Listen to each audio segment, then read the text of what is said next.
Hello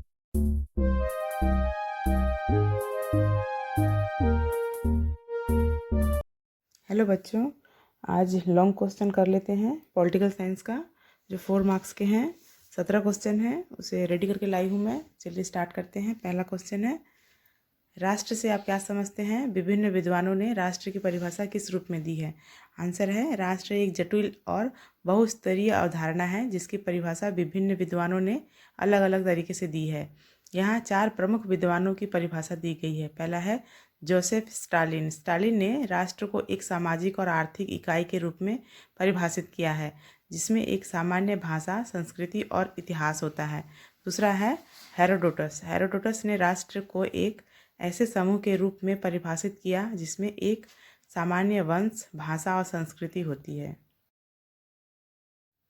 तीसरा है Benedict Anderson. Anderson ने राष्ट्र को एक काल्पनिक समुदाय के रूप में परिभाषित किया जिसमें लोग एक सामान्य पहचान और साझा मूल्यों के साथ जुड़े होते हैं। चौथा है मैक्स वेबर। वेबर ने राष्ट्र को एक ऐसे समूह के रूप में परिभाषित किया जिसमें एक सामान्य राजनीतिक इकाई और एक साझा राजनीतिक पहचान होती है। दूसरा है राष्ट्रवाद का अर्थ क्या है? राष्ट्रवाद को परिभाषित कीजिए। आंसर है, राष्ट्रवाद एक ऐसी भावना है जिसमें किसी व्यक्ति या समूह को अपने देश और राष्ट्र के प्रति गहरा प्रेम, समर्पण और वफादारी होती है। यह एक ऐसी विचारधारा है जो राष्ट्र की एकता, स्वतंत्रता और संप्रभुता को महत्व देती है। राष्ट्रवाद को परिभाषित करने के लिए यह कहा जा सकता है कि यह एक ऐसी भावना है जो व्यक्ति को अपने देश के प्रति जिम्मेदारी की भावना से भर देती है। यह व्यक्ति को अपने देश के लिए काम करने और उसकी सेवा करने के लिए प्रेरित करती है। राष्ट्रवाद के मुख्य तत्व हैं। पहला है राष्ट्रीय गौरव, अपने देश के प्रति गौरव और सम्मान की भावना। राष्ट्रीय एकता, अपने देश की एकता और अखंडता को बनाए रखने की इच्छा।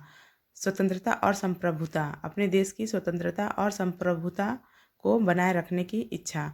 राष्ट्रीय जिम्मेदारी, अपने देश के प्रति जिम्मेदारी की भावना और उसकी सेवा करने की इच्छा। तीसरा नंबर क्वेश्चन है, राष्ट्रवाद की आधुनिक प्रकृति से आप क्या समझते हैं? आंसर है, राष्ट्रवाद की आधुनिक प्रकृति से मेरा तात्पर्य है कि यह एक जटिल और बहुस्तरीय अवधारणा है जिसमें राष्ट्रीय पहचान, सामाजिक एकता और राजनीतिक स्वतंत्रता जैसे तत्व शामिल है। आधुनिक राष्ट्रवाद में राष्ट्रीय एकता और अखंडता को बनाए रखने की इच्छा शामिल है। साथ ही साथ राष्ट्रीय संप्रभुता और स्वतंत्रता की रक्षा करने की प्रतिबद्धता भी शामिल है। इसके अलावा आधुनिक राष्ट्रवाद में राष्ट्रीय पहचान को बनाए रखने और बढ़ावा देने की कोशिश की जाती है जिसमें सांस्कृतिक, ऐतिहासिक और भाषाई तत्व सम्मिलित होते हैं। कुल मिलाकर राष्ट्रवाद की आधुनिक प्रकृति में राष्ट्रीय एकता, संप्रभुता और पहचान को बनाए रखने और बढ़ावा देने की कोशिश की जाती है। चौथा नंबर क्वेश्चन है, उदार राष्ट्रवाद से आप क्या समझते हैं?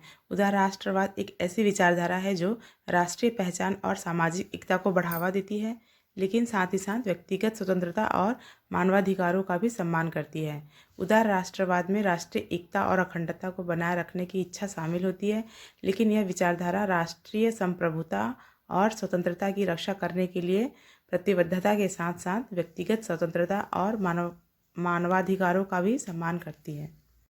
उदार राष्ट्रवाद के प्रमुख तत्व हैं राष्ट्रीय गौरव, अपने देश के प्रति गौरव और सम्मान की भावना। राष्ट्रीय एकता, अपने देश की एकता और अखंडता को बनाए रखने की इच्छा। व्यक्तिगत स्वतंत्रता और मानवाधिकारों का सम्मान। सामाजिक न्याय और समानता को बढ़ावा देना। 5वां नंबर है, रूढ़िवादी राष्ट्रवाद का वर्णन कीजिए। आंसर है, रूढ़िवादी राष्ट्रवाद एक ऐसी विचारधारा है जो राष्ट्रीय पहचान और सामाजिक एकता को बढ़ावा देती है लेकिन साथ ही साथ पारंपरिक मूल्यों और सांस्कृतिक विरासत को भी महत्व देती है। यह विचारधारा अक्सर राष्ट्रीय एकता और अखंडता को बनाए रखने की इच्छा से जुड़ी होती है और यह अक्सर राष्ट्रीय संप्रभुता और स्वतंत्रता की रक्षा करने की प्रतिबद्धता के साथ जुड़ी होती है। रूढ़िवादी राष्ट्रवाद में अक्सर निम्नलिखित तत्व शामिल होते हैं। राष्ट्रीय गौरव, अपने देश के प्रति गौरव और सम्मान की भावना। पारंपरिक मूल्यों का सम्मान, पारंपरिक मूल्यों और सांस्कृतिक विरासत को महत्व देना। विस्तारवादी राष्ट्रवाद के मुख्य तत्व हैं राष्ट्रीय गौरव, अपने देश के प्रति गौरव और सम्मान की भावना। राष्ट्रीय एकता, अपने देश की एकता और अखंडता को बनाए रखने की इच्छा। विस्तारवाद, अन्य देशों और संस्कृतियों पर अपना प्रभाव और नियंत्रण बढ़ाने की कोशिश। राष्ट्रीय संप्रभुता, अपने देश की संप्रभुता और स्वतंत्रता की रक्षा करने की प्रतिबद्धता। 7वां नंबर है, रूसो ने राष्ट्रवाद के विषय में क्या कहा है। रूसो ने राष्ट्रवाद के विषय में विभिन्न विचार व्यक्त किए हैं। रूसी विचारकों ने राष्ट्रवाद को एक जटिल और बहुस्तरीय अवधारणा के रूप में देखा है, जिसमें राष्ट्रीय पहचान, सामाजिक एकता और राजनीतिक स्वतंत्रता जैसे तत्व शामिल है। रूसी विचारक जॉन गॉटफ्राइड हर्डर ने राष्ट्रवाद की परिभाषा को विस्तार से बताया है। उनके अनुसार राष्ट्रवाद एक ऐसी भावना है जो लोगों के एक समूह को इतिहास, परंपरा, भाषा, जातीयता या जातिवाद और संस्कृति के आधार पर स्वयं को एकीकृत करती है। इसके अलावा रूसी विचारकों ने राष्ट्रवाद के विभिन्न रूपों की आलोचना भी की है। उन्होंने तर्क दिया है कि राष्ट्रवाद के अतिरिक्त रूप से अंध राष्ट्रवाद की ओर बढ़ने की संभावना होती है, जो सांस्कृतिक विविधता के नष्ट होने का कारण बन सकती है। 8वां नंबर क्वेश्चन है, राष्ट्रवाद के बारे में मैजिनी की धारणा क्या थी। मैजिनी के अनुसार राष्ट्रवाद एक ऐसी भावना है जो लोगों के एक समूह को इतिहास, परंपरा, भाषा, जातीयता या जातिवाद और संस्कृति के आधार पर स्वयं को एकीकृत करती है। मैजिनी के अनुसार राष्ट्रवाद एक आधुनिक संकल्पना है जिसका विकास पुनर्जागरण के बाद यूरोप में राष्ट्र राज्यों के रूप में हुआ।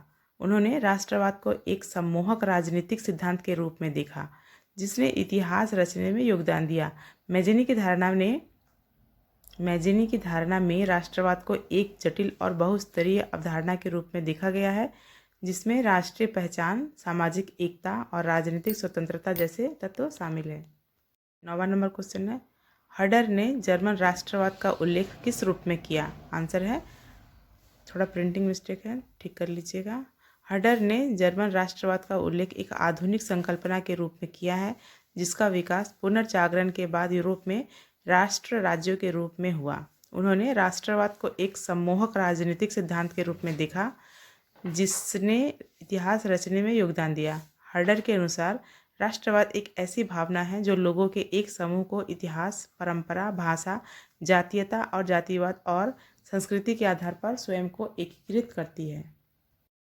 10वां नंबर है, राष्ट्रवाद के महत्व का वर्णन कीजिए। आंसर है, राष्ट्रवाद का महत्व बहुत अधिक है क्योंकि यह एक राष्ट्र की एकता और अखंडता को बनाए रखने में मदद करता है। राष्ट्रवाद के कारण लोग अपने देश के प्रति गर्व और समर्पण महसूस करते हैं जो राष्ट्र की प्रगति और विकास में योगदान करता है। राष्ट्रवाद के महत्व को निम्नलिखित बिंदुओं से समझा जा सकता है। राष्ट्रीय एकता, राष्ट्रवाद एक राष्ट्र की एकता और अखंडता को बनाए रखने में मदद करता है। राष्ट्रीय गर्व, राष्ट्रवाद के कारण लोग अपने देश के प्रति गर्व और समर्पण महसूस करते हैं। राष्ट्रीय विकास, राष्ट्रवाद एक राष्ट्र की प्रगति और विकास में योगदान करता है। सामाजिक एकता, राष्ट्रवाद सामाजिक एकता को बढ़ावा देता है और लोगों को एक साथ लाने में मदद करता है। इस प्रकार राष्ट्रवाद एक महत्वपूर्ण अवधारणा है जो एक राष्ट्र की एकता, गर्व और विकास में योगदान करती है। 11वां नंबर है, राष्ट्रीयता के मुख्य तत्व क्या क्या है। आंसर है, राष्ट्रीयता के मुख्य तत्व निम्नलिखित है। पहला है सांस्कृतिक तत्व, पहला है भाषा, एक समान भाषा जो लोगों को एक दूसरे से जोड़ती है। दूसरा है धर्म, एक समान धर्म या धार्मिक परंपराएं जो लोगों को एक दूसरे से जोड़ती है। तीसरा है रीति रिवाज, एक समान रीति रिवाज और परंपराएं जो लोगों को एक दूसरे से जोड़ती है। और चौथा है संस्कृति, एक समान संस्कृति जो लोगों को एक दूसरे से जोड़ती है। राजनीतिक तत्व, इसमें पहला है राष्ट्रीय सरकार, एक केंद्रीय सरकार जो देश के लिए नीतियां बनाती है और उनका पालन करती है। दूसरा है संविधान, एक संविधान जो देश के नागरिकों के अधिकारों और कर्तव्यों को परिभाषित करता है। तीसरा है कानून, एक कानूनी प्रणाली जो देश के नागरिकों के बीच विवादों को सुलझाने में मदद करती है। सामाजिक तत्व, पहला है एकता, एक समान पहचान और एकता की भावना जो लोगों को एक दूसरे से जोड़ती है। दूसरा है सामाजिक संगठन, एक सामाजिक संगठन जो लोगों को एक दूसरे के साथ जुड़ने में मदद करता है। तीसरा है धार्मिक आर्थिक एकता, एक आर्थिक प्रणाली जो देश के नागरिकों के बीच आर्थिक संबंधों को बढ़ावा देती है। इन तत्वों के संयोजन से एक राष्ट्रीयता की भावना बनती है जो लोगों को एक दूसरे से जोड़ती है और उन्हें एक समान पहचान और एकता की भावना देती है। 12वां नंबर क्वेश्चन है, राष्ट्र के आत्मनिर्णय के अधिकार से आप क्या समझते हैं? आंसर है, राष्ट्र के आत्मनिर्णय के अधिकार का अर्थ है कि राष्ट्र का अपने आंतरिक और बाहरी मामलों में स्वतंत्र रूप से निर्णय लेने की क्षमता। यह अधिकार राष्ट्र को अपनी संप्रभुता और स्वतंत्रता को बनाए रखने में मदद करता है। आत्मनिर्भरता का मतलब है कि एक राष्ट्र अपने संसाधनों और क्षमताओं पर निर्भर रहते हुए अपने निर्णय ले सकता है। यह अधिकार राष्ट्र को अपनी अर्थव्यवस्था, राजनीति और सामाजिक मामलों में स्वतंत्र रूप से निर्णय लेने की अनुमति देता है। आत्मनिर्भरता के कुछ मुख्य तत्व हैं। स्वतंत्र निर्णय लेने की क्षमता। राष्ट्र का अपने आंतरिक और बाहरी मामलों में स्वतंत्र रूप से निर्णय लेने की क्षमता। संप्रभुता और स्वतंत्रता। राष्ट्र की संप्रभुता और स्वतंत्रता को बनाए रखने की क्षमता। आर्थिक आत्मनिर्भरता। राष्ट्र की आर्थिक आत्मनिर्भरता को बढ़ावा देने की क्षमता। सामाजिक एकता। राष्ट्र की सामाजिक एकता को बढ़ावा देने की क्षमता। 13वां नंबर क्वेश्चन है, आत्मनिर्णय के अधिकार के विकास का वर्णन कीजिए। आंसर है, आत्मनिर्णय के अधिकार का विकास एक जटिल और बहुस्तरीय प्रक्रिया है जिसमें विभिन्न ऐतिहासिक, राजनीतिक, आर्थिक और सामाजिक कारकों ने योगदान दिया है। यहाँ आत्मनिर्णय के अधिकार के विकास का एक संक्षिप्त विवरण दिया गया है। प्रारंभिक चरण 16वीं शताब्दी से 18वीं शताब्दी तक। पहला है राष्ट्र राज्यों का उदय। यूरोप में राष्ट्र राज्यों का उदय हुआ जिसने आत्म निर्णय के अधिकार की नींव रखी। दूसरा है प्राकृतिक अधिकार। प्राकृतिक अधिकार की अवधारणा ने व्यक्तियों और राष्ट्रों के अधिकारों का परिभाषित करने में मदद की। प्रारंभिक चरण 16वीं शताब्दी से 18वीं शताब्दी। पहला है राष्ट्र राज्यों का उदय। यूरोप में राष्ट्र राज्यों का उदय हुआ जिसमें आत्मनिर्णय के अधिकार की नींव रखी। दूसरा है प्राकृतिक अधिकार। प्राकृतिक अधिकार की अवधारणा ने व्यक्तियों और राष्ट्रों के अधिकारों को परिभाषित करने में मदद की। तीसरा है सामाजिक समझौता। सामाजिक समझौता की अवधारणा ने राष्ट्रों के बीच संबंधों को परिभाषित करने में मदद की। आधुनिक चरण है 19वीं शताब्दी से 20वीं शताब्दी तक। राष्ट्रवाद का उदय। राष्ट्रवाद का उदय हुआ जिसमें आत्मनिर्णय के अधिकारों को बढ़ावा दिया गया। दूसरा है स्वतंत्रता और संप्रभुता। विभिन्न देशों ने स्वतंत्रता और संप्रभुता की मांग की जिसमें आत्मनिर्णय के अधिकार को मजबूत किया। तीसरा है संयुक्त राष्ट्र की स्थापना। संयुक्त राष्ट्र की स्थापना हुई जिसने आत्मनिर्णय के अधिकार को वैश्विक स्तर पर मान्यता दिलाई। 14वां नंबर क्वेश्चन है, आत्मनिर्णय के अधिकार के विभिन्न आयाम क्या क्या हैं? आंसर है, आत्मनिर्णय के अधिकार के विभिन्न आयाम निम्नलिखित हैं। राजनीतिक आयाम। पहला है स्वतंत्र निर्णय लेने की क्षमता। राष्ट्र का अपने आंतरिक और बाहरी मामलों में स्वतंत्र रूप से निर्णय लेने की क्षमता। दूसरा है संप्रभुता और स्वतंत्रता। राष्ट्र की संप्रभुता और स्वतंत्रता को बनाए रखने की क्षमता। तीसरा है लोकतंत्र और भागीदारी। राष्ट्र में लोकतंत्र और भागीदारी की व्यवस्था को मजबूत करने की क्षमता। आर्थिक आयाम है। पहला है आर्थिक स्वतंत्रता। राष्ट्र की आर्थिक स्वतंत्रता को बनाए रखने की क्षमता। दूसरा है स्वदेशी उद्योगों का विकास।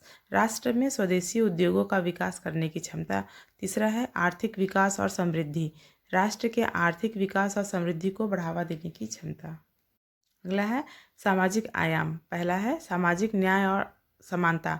राष्ट्र में सामाजिक न्याय और समानता को बढ़ावा देने की क्षमता। दूसरा है शिक्षा और स्वास्थ्य। राष्ट्र में शिक्षा और स्वास्थ्य की व्यवस्था को मजबूत करने की क्षमता। तीसरा है सांस्कृतिक विरासत का संरक्षण। राष्ट्र की सांस्कृतिक विरासत का संरक्षण करने की क्षमता। अगला है पर्यावरणीय आयाम। इसमें पहला है पर्यावरण संरक्षण। राष्ट्र में पर्यावरण संरक्षण को बढ़ावा देने की क्षमता। दूसरा है स्थायी विकास। राष्ट्र के स्थायी विकास को बढ़ावा देने की क्षमता। तीसरा है जलवायु परिवर्तन के प्रभावों का नियंत्रण। राष्ट्र में जलवायु परिवर्तन के प्रभावों का नियंत्रण करने की क्षमता। 15वां नंबर क्वेश्चन है, राष्ट्रवाद के बारे में टैगोर के विचार क्या थे? आंसर है, टैगोर के विचारों के अनुसार राष्ट्रवाद एक ऐसी भावना है जो एक राष्ट्र के लोगों में एकता और सामाजिक संगठन की भावना को बढ़ावा देती है। उनके अनुसार राष्ट्रवाद एक ऐसी शक्ति है जो एक राष्ट्र को उसकी संप्रभुता और स्वतंत्रता की रक्षा करने में मदद करती है। टैगोर के विचार के अनुसार राष्ट्रवाद के 3 प्रमुख तत्व हैं। राष्ट्रीय एकता। एक राष्ट्र के लोगों में एकता और सामाजिक संगठन की भावना को बढ़ावा देना। अगला है राष्ट्रीय संप्रभुता, एक राष्ट्र की संप्रभुता और स्वतंत्रता की रक्षा करना। राष्ट्रीय स्वतंत्रता, एक राष्ट्र को अपने आंतरिक और बाहरी मामलों में स्वतंत्र रूप से निर्णय लेने की क्षमता प्रदान करना। टैगोर के विचारों के अनुसार राष्ट्रवाद एक ऐसी शक्ति है जो एक राष्ट्र को उसकी संप्रभुता और स्वतंत्रता की रक्षा करने में मदद करती है और यह एक राष्ट्र के लोगों में एकता और सामाजिक संगठन की भावना को बढ़ावा देती है। 16वां नंबर क्वेश्चन है, टैगोर ने फॉसीवाद को राष्ट्रवाद का विध्वंसक रूप क्यों कहा? आंसर है, टैगोर ने फॉसीवाद को राष्ट्रवाद का विध्वंसक रूप कहा है क्योंकि उनका मानना है कि राष्ट्रवाद एक ऐसी भावना है जो एक राष्ट्र के लोगों में एकता और सामाजिक संगठन की भावना को बढ़ावा देती है, लेकिन यह भी एक ऐसी स्थिति है जो देशों में पारस्परिक द्वेष, घृणा और भय का वातावरण बनाकर मानव जीवन को अस्थिर और असुरक्षित बना सकती है। टैगोर का मानना था कि राष्ट्रवाद की धारणा मूलतः राष्ट्र की समृद्धि और राजनीतिक शक्ति में बढ़ोतरी करने में इस्तेमाल की गई है, लेकिन यह सीधे सीधे जीवन से खिलवाड़ है क्योंकि राष्ट्रवाद की इस शक्ति का प्रयोग बाहरी संबंधों के साथ ही राष्ट्र की आंतरिक स्थिति को नियंत्रित करने में भी होता है। टैगोर का मानना था कि राष्ट्रवाद की धारणा मूलतः राष्ट्र की समृद्धि और राजनीतिक शक्ति में बढ़ोतरी करने में इस्तेमाल की गई है, लेकिन यह सीधे सीधे जीवन से खिलवाड़ है क्योंकि राष्ट्रवाद की इस शक्ति का प्रयोग बाहरी संबंधों के साथ ही राष्ट्र की आंतरिक स्थिति को नियंत्रित करने में भी होता है। इस प्रकार टैगोर ने फॉसीवाद को राष्ट्रवाद का विध्वंसक रूप कहा है क्योंकि उनका मानना था कि राष्ट्रवाद एक ऐसी शक्ति है जो देशों में पारस्परिक द्वेष, घृणा और भय का वातावरण बनाकर मानव जीवन को अस्थिर और असुरक्षित बना सकती है। 17वां नंबर क्वेश्चन है, भारतीय राष्ट्रीय आंदोलन में टैगोर की भूमिका क्या थी? आंसर है, भारतीय राष्ट्रीय आंदोलन में टैगोर की भूमिका बहुत महत्वपूर्ण थी। वह एक महान कवि, लेखक और दार्शनिक थे जिन्होंने भारतीय स्वतंत्रता संग्राम में महत्वपूर्ण योगदान दिया था। टैगोर ने अपनी भावनाओं के माध्यम से भारतीयों को स्वतंत्रता और स्वाधीनता की भावना से प्रेरित किया। टैगोर ने भारतीय राष्ट्रीय कांग्रेस में भी सक्रिय भूमिका निभाई थी। उन्होंने महात्मा गांधी के नेतृत्व में असहयोग आंदोलन में भाग लिया था और ब्रिटिश सरकार के खिलाफ विरोध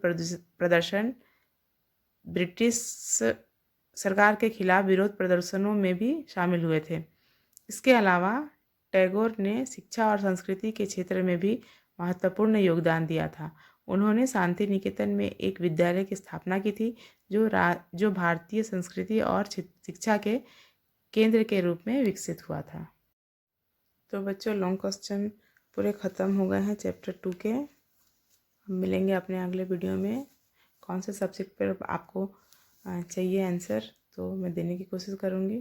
थैंक यू।